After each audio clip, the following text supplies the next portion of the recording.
Okay, cool video for you here. If you watch my channel, you know that I went from being like primarily just laptops, but I've branched out into mini PCs. I love very, very high quality mini PCs. I love covering them. I think they're fantastic. The amount of performance you can get in such a small cubic centimeter or inch is impressive to me. I love it. I love the cleanness of it. I love pushing small little packages like that to their limits. Now, today I'm going to review this is the most powerful mini PC in the world, at least consumer level. There just is nothing more powerful, and it's fantastic. So it's also really expensive. This here is the Lenovo P3 Ultra Gen 2. I bought this with my money, and it cost a lot. But I actually got really good discounts. Like there was a bunch, it's on sale right now, this on the Canadian website, and there was a bunch of coupons and stuff, and I was like, I think it's time to review this. Like it actually became very compelling. This here is a very small PC. As you can see, it's the size of my head. It's smaller than my head. I guess I have a big head, but that's just my ego. Anyway, so it's a very small PC. This thing here is decked out. Like these things are truly decked out. You'll see in the teardown. You get all kinds of ports on them. Thunderbolt 4 type ports. It's a very small package. A lot of people focus on these for like, just professional work, but they're also good for just anybody. Like if you're doing video editing, professional kind of work like that, if you need a business type machine, because you can spec these things out pretty much how you want.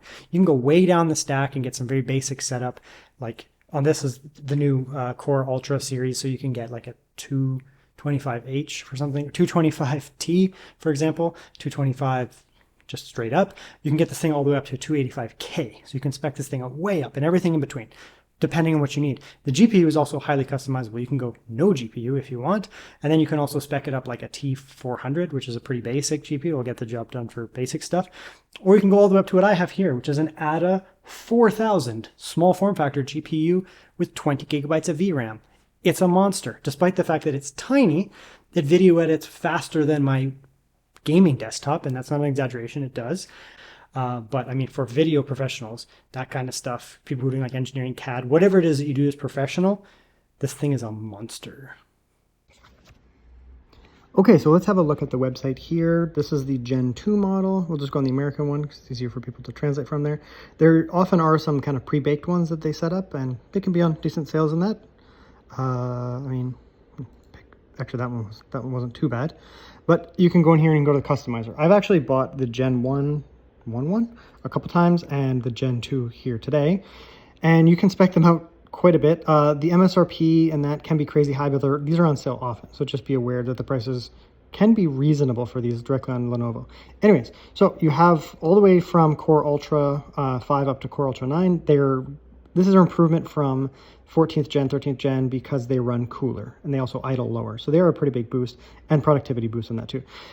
Now, you do have a couple different variants. So let's just here, for example, look at the 285. So you have three variants. You have the 285K, which is a very high wattage variant. I actually wouldn't recommend getting any of the Ks here because they're going to run hot. Sure, you can add more watts. Technically, on paper, they'll perform better, but then they'll just throttle down anyways. You do have the standard 285, standard 265, standard 235, etc. that aren't the K. They're not overclocked. The advantages of these is they do also have a lower wattage. They have the iGPU and everything too, but they do have the lower wattage variant. So they're kind of a mid, 65 watt type variant. These can usually be handled pretty well in these small form factors.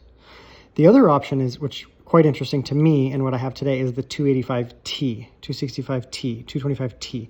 These T variants here are actually even lower wattage. So their base wattage is even lower. Yes, you do shave off a little bit of performance. So this would be kind of the weakest, the middle, and the strongest if they were in a big, thick, massive chassis with unlimited cooling. But in a small chassis like this here, this little guy here with, the more basic cooling, you probably won't see a big difference in the performance between any of these. And the thing is, the T variants will idle just kind of cooler, and when you kind of run them, they won't try to boost as much and then throttle down. So they'll be running a lot quieter and cooler, even though they'll probably be around the same performance. So today, I spec'd it out with the 285T.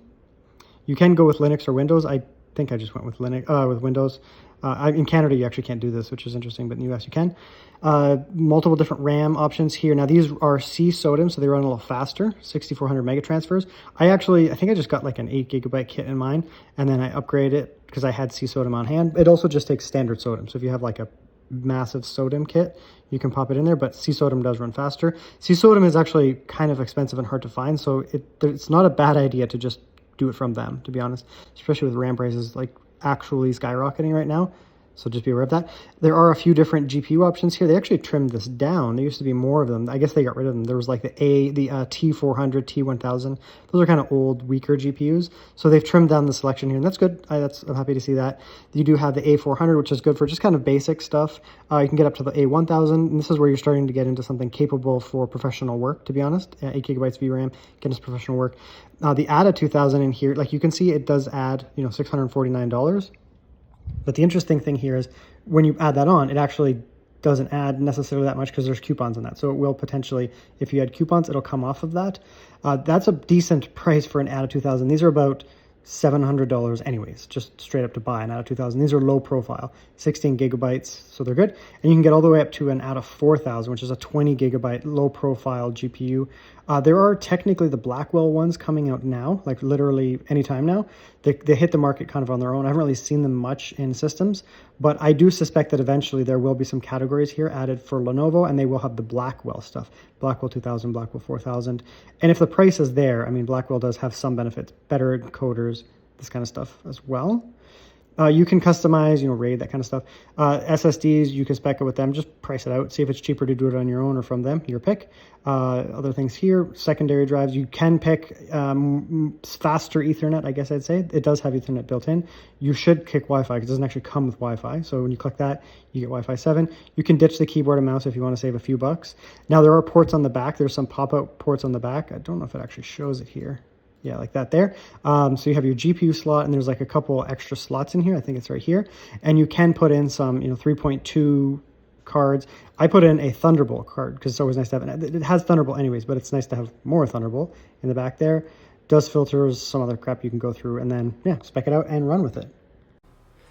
Okay, let's have a look inside here. I've taken out the GPU that came with it because you may or may not have a GPU. We'll put that in after. But this is what it looks like under the GPU. You do have a vertical mounted PCI slot there. When you buy them with the GPU, or if you do one yourself, you can have this here. Yeah, like that there. That slot's in there. This goes in as a result like that. And it does allow you to put in a 2-slot GPU. Now, it does have to be a 2-slot GPU that is board powered. There is no PCI power connectors on there. Of course, you can also put in a 1-slot, which, I mean, I don't think you put it in that way. Then possible? No. So you'd still have to use that, but you could easily get in a 1-slot as well, just like that. But you certainly have room for a 2-slot. You can see 1-slot, 2-slot. This is a 1-slot variant of an A1000 with a little modification. A2000. This is an ATA 2000, so ATA 4000, ATA 2000. But if I had my original shells on those, you could put that in as a 2-slot. So you can put in a 1 or 2. That's just fine. We'll take off this in a moment here. This is the ATA 4000, which is the most you can deck this out with now. This is the most powerful NVIDIA productivity GPU that they offer in a low power, low profile, and also board power type option. For now, there might be a Blackwell one coming on, I'm not sure. I just put in an NVMe there to get it set up. So there's one NVMe there. Very good. There's another one, I believe it's under here. I'll get that in a sec. It does take either types of RAM. It can take standard RAM, old school, just whatever, SODIMM. So like this, just some generic SODIMM, 5600 mega transfers. It'll have no problem with that. But you can also spec it out with C-SODIMM. See that there, C-SODIMM. It came with one. I just didn't want to spend more, so I just got that there. I had C-SODIMM from a different system, so I was just like, whatever. So I'm putting in 32 gigabytes of C-SODIMM. C-SODIMM runs faster. Does it say on there? 64. There you go, 6400 megahertz, mega transfers, which should theoretically allow the CPU to be better. Looks good. That's fine. So that's that side there. Let's take off this cooler here. So it is a blower style CPU fan, so it's not going to be the quietest thing in the world, I would assume. Went with a 285T. 285T, yeah, you are going to lose some performance, but it's much, much, much lower wattages. So it's just going to allow it to excel in that regards. So we do have our, yeah, this one here. Other two NVMEs. Oh, it actually came with one. Yeah, so there you go. The little bebe. Again, you can spec them out as you want. I didn't want to do it from them. I want to do it myself. I have loads of storage lying around. So you can get up to 3 NVMEs in there. That's fantastic. I suppose you could put an expansion card in here and add in more. Another NVMe or a couple probably. You could get them in there if you have a PCI-based expansion card that has the bandwidth to do it. Here is the cooler. And they use a paste. So typical paste in here, which will be fine. You could use a paste. I mean, it has a huge die. Okay, and there we go. Put it back together now. Screw it down on my little star pattern thing. There we go. And put it back together.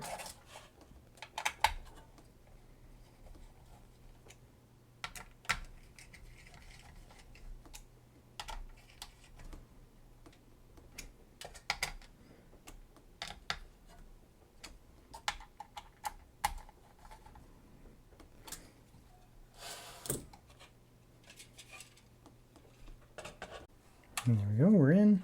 PCI there. Click that down. There's a screw here. Don't forget that to put that back in. And you're good to go.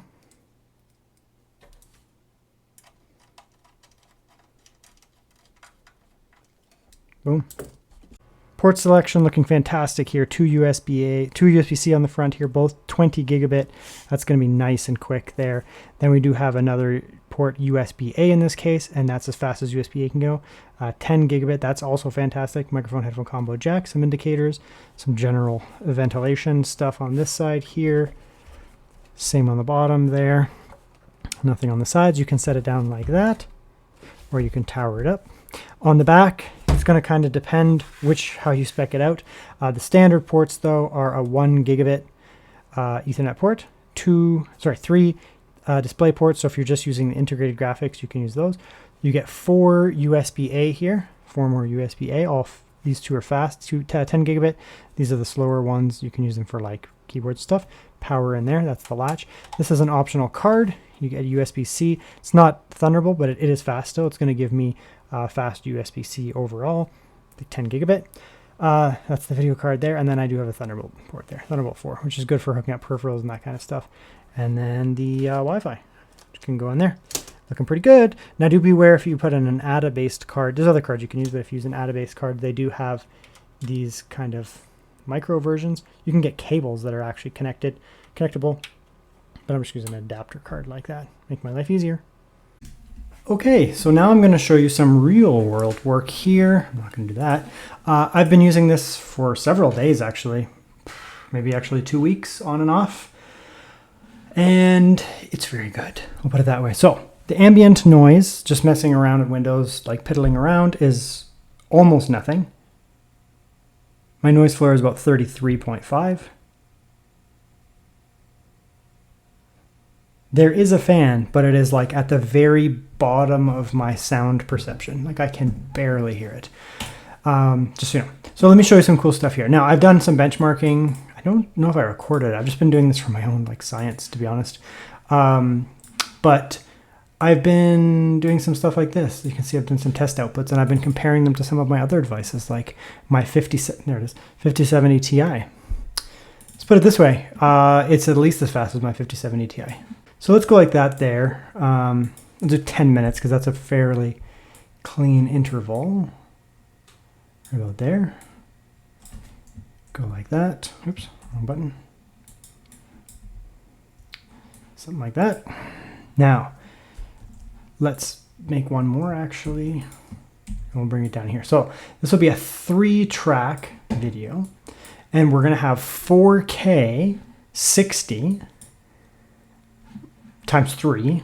And I'm going to be doing higher compression, so HEVC, which compresses way down. We'll come in here. By the way, now the CPU is actually processing the videos, and it's silent.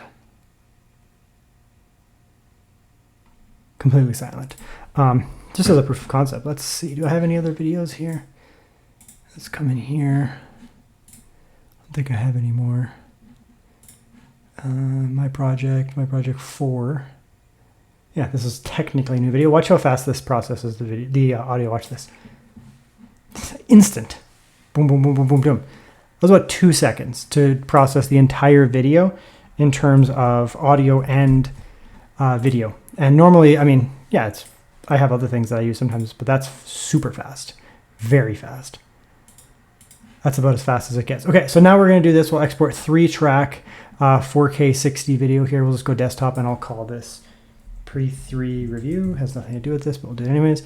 MP4, blah, blah, blah, blah. Come down here, and we'll go like that, and we'll go like that. So we'll give it a sec. I guess I could just like literally watch the entire thing go, but don't necessarily need to. But let's look how fast that's going. It's fast. Very fast. Now, my 5070 Ti desktop has more like raw computational power right here. It's a more powerful GPU, but it has 16 gigabytes of VRAM versus 20 gigabytes of VRAM.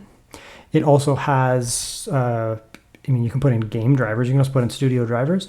These ATA GPUs, they come with Quadro drivers, which are specifically formulated for professional tasks. You can game on that. I will show you. Look at that. We are at a minute. And we're over half. So it's going to be about, I mean, technically it should be under 2 minutes to do this 10-minute video with 3 tracks. It's going to be about a minute and a half.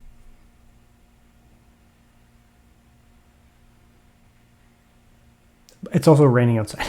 It just started raining. What you're hearing is actually the noise of my outdoors. It's literally pouring.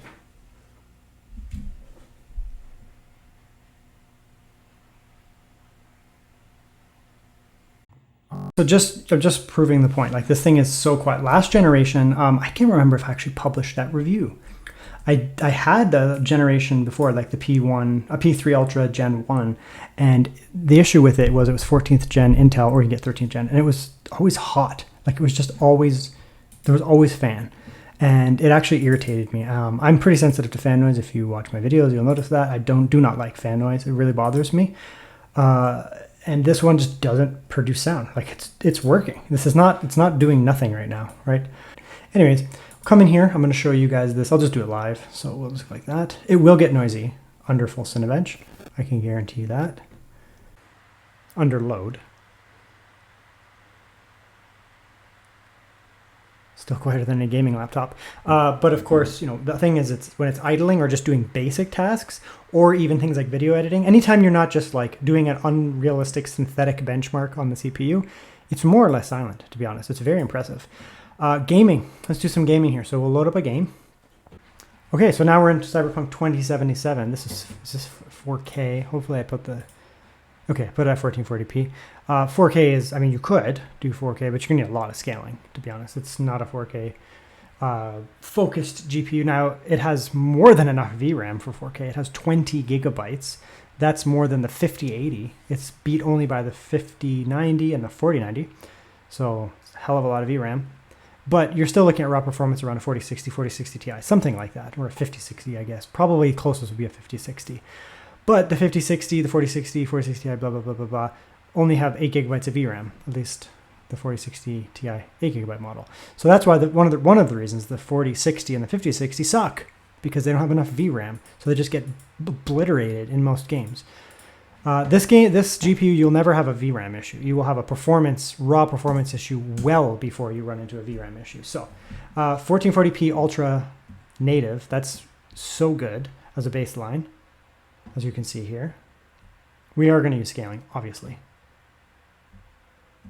Like, yeah, it's just the way that it is.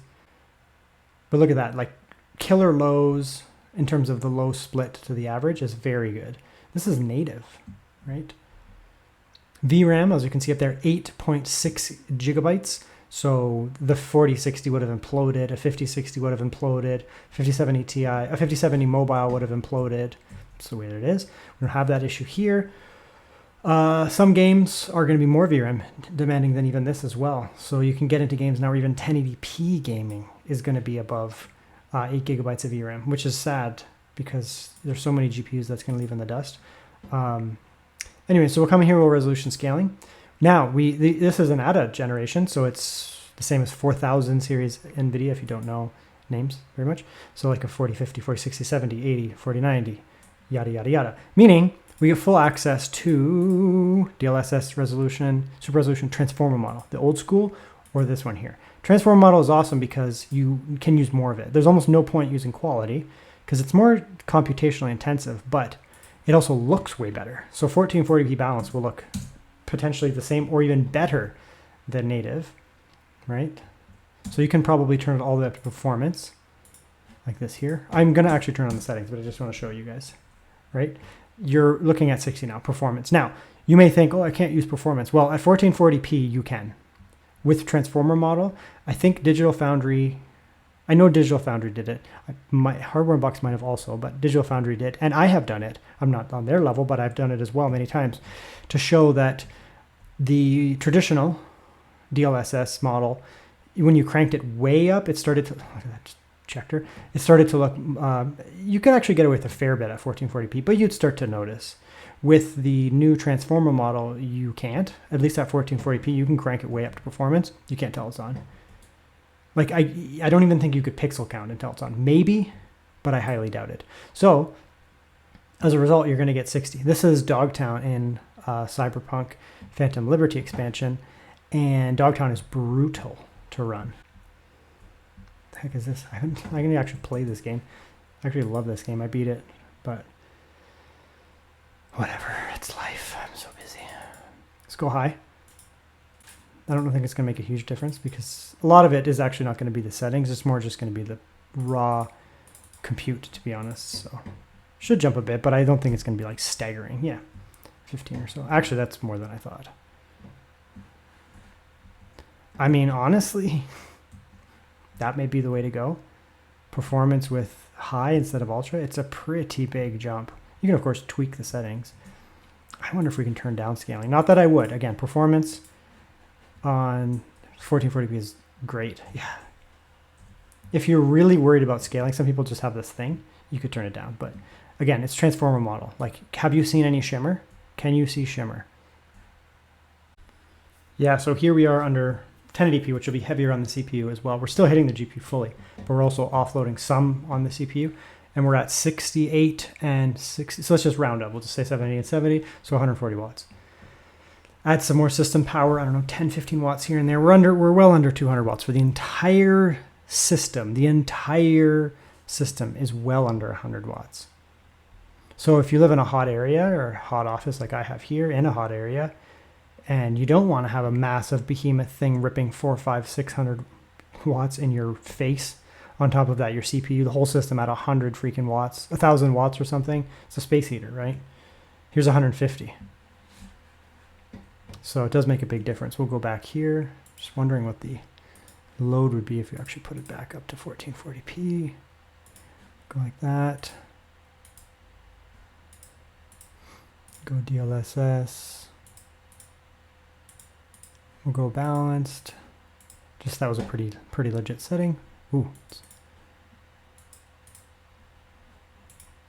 Something like that. A little bit more on the GPU to make a difference. It's such a CPU heavy game. So yeah, it does make a difference. Basically the same. So yeah, you can game. It's a gaming computer. It's not, I mean, I wouldn't buy a 20 like this specifically for, I guess you could buy this specifically for gaming if you're a baller and you do like gaming and video editing. You're never going to run a VRAM. And if you just want like the most gaming performance per square centimeter or something, like that's like the same cubic dimension of my GPU, like not even the thing behind it, just the GPU. So I mean, yeah, it's pretty impressive. Conclusions. Negatives. It's expensive, but it's not overpriced, not even close to being overpriced. It can be because Lenovo prices can sometimes be a little weird, but they have sales all the time. Just wait for a sale. I got this on a sale. It was 3,200 Canadian dollars. Then there were some discounts on top of that, some coupons. I bought this on my own, as I said in the intro. And I mean, yeah, out of 4,000 small form factor GPU in Canada costs $2,000. $2,000.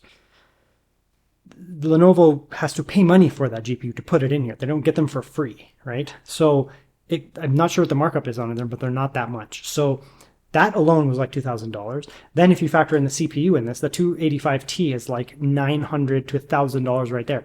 I don't know if Lenovo made money on this. I'm sorry, Lenovo, but I don't think you made money on this. I think you lost money on this. But that's fine because it makes a really cool video. But even if these things aren't like on the weird sale that I got, they're still compelling for what they are. 4,000 series, out of 4,000, 20 gigabytes of VRAM offers crazy good performance. The CPU is absurd. Like a 285T is absurd. I would not put the K in here at all. I wouldn't put it in here. It's just going to run hot. You can get the non-T, just the like 285, 265, 225, whatever, plain, or you can get the T variant. I would actually highly recommend the T variant because they just idle at such a low temperature that this thing is silent. Anyways, it's sick. It's got tons of ports, Thunderbolt 4, tons of customizability. You can spec it out how you want. You can go from a low-end model up to a high-end model. I've seen these things on sale. I've seen them on clearance. Check them out. They're sick. If you're looking for something that is crazy powerful and you don't want to get into like an AMD 395 mini PC, which can also be pretty expensive if like import them, unless you get a framework, I guess. Those are pretty reasonably priced, I guess, but they're not the same. You don't get access to an out of 4,000 with professional tier graphics. It's just a totally different product. So, this thing's sick. So I think for people who do LLMs, this is going to be very impressive. You can get tons of RAM in here. For people who are doing video editing, it's going to be like overkill. It's so good. Even some like weird, like niche small form factor light gaming, because I'm getting into the small form factor and I get it. Kind of like extract as much power as you can out of a small system. It's just so satisfying.